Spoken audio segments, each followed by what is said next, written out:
Pagtuon ko ang gisangyaw sa Dios. Sa Ginoo ko kay nagasangyaw siya sa kalinaw, ngadto sa iyang katawhan. Haduol gayud ang iyang kaluwasan alang kanila, nga maadlokon kaniya. Ang himaya nagapuyo sa atong yuta,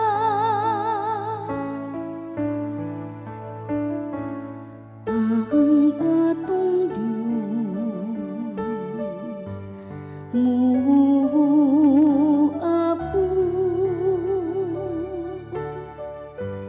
aron pagluwas kanang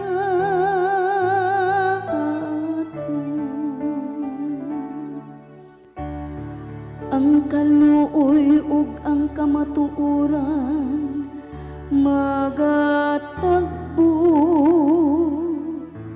ang katarong ug kalinaw mag-akanay, ang kamatuoran mugitip gikan sa yuta, ug ang katarong mudung-aw gikan sa langit. Ang atong Dios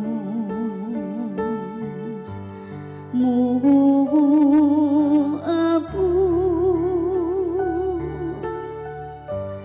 aron pagluwas kanang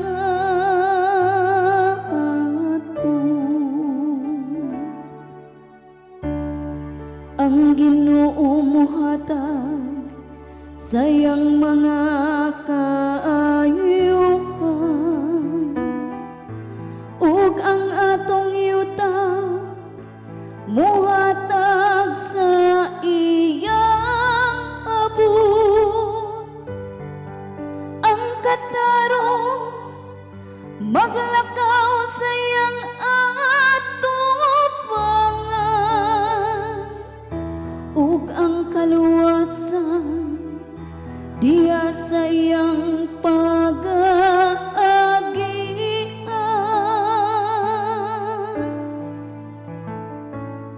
Ang